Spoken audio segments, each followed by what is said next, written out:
Well, it's a tale of two counties after a major road accident this week makes one of the worst of times for a group of people in western Kentucky. Fox 7's Mike Chesney has our story.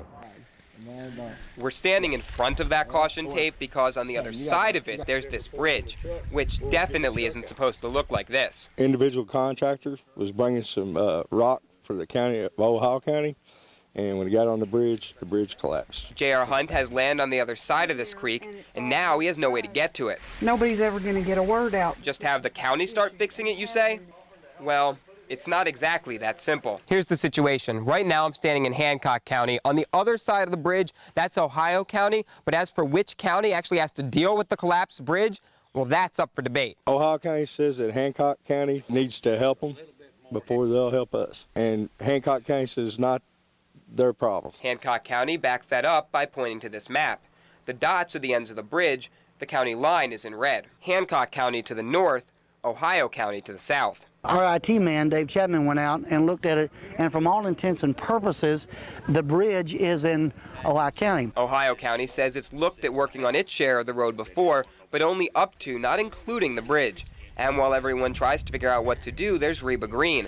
She's lived on the other side of the bridge for more than half a century, and Green has medical issues that could require immediate attention, but there's no way to get an ambulance over there. We had to be extremely careful in just getting a microphone over to her. I'm just back here and can't get out. If they don't do something to help, I'll get a lawyer and sue them. Fire trucks can't get over either, and Hunt says there have been 2 fires on that side of the bridge in the past year. But safety hazard aside, Hunt just wants to get back on his land, and he doesn't think that's too much to ask. We pay our taxes, quit arguing over who owns what, and help people that need help. Hoping 2 counties can find a way to build a new bridge over these troubled waters. In Ohio and Hancock County, Kentucky, Mike Chesney, Fox 7 News.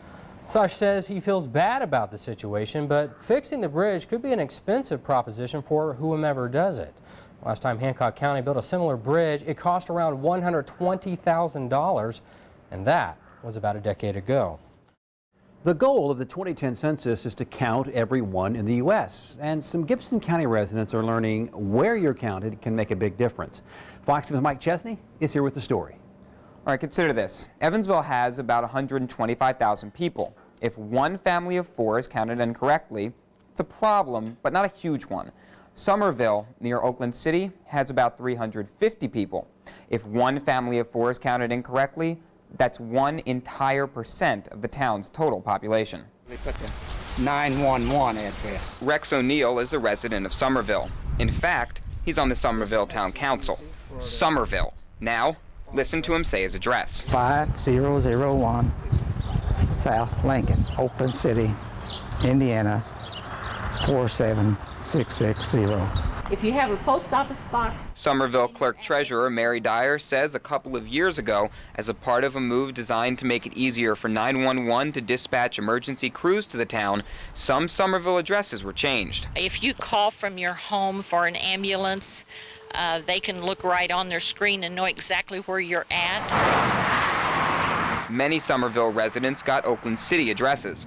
Who did and didn't get one comes down to mailboxes. About half the people in Somerville get their mail from P.O. boxes here at the post office. Those people have Somerville addresses. The other half get their mail in mailboxes at their house, and those people have Oakland City addresses. It wasn't a big deal until people started sending in their census forms. Now, there's a real chance all the Somerville residents with Oakland City addresses could get counted in Oakland City's population. The state and federal government base a lot of funding on population, and theoretically, money that rightly belongs to Somerville could go to Oakland City. The money provides funds for our streets. It keeps our street lights on. There's just a lot of things we need that money for. We are a small town, and if we lose very much state money, I can see this town going under. That's a big concern for O'Neill, too. That was South Lincoln, too. But his most basic concern is even simpler. We want to make sure they know where we are. And how many of them are there. Dyer says the census office is trying to resolve the issue, both for people who have sent in their forms and those who haven't at this point, but they don't have a solution just yet.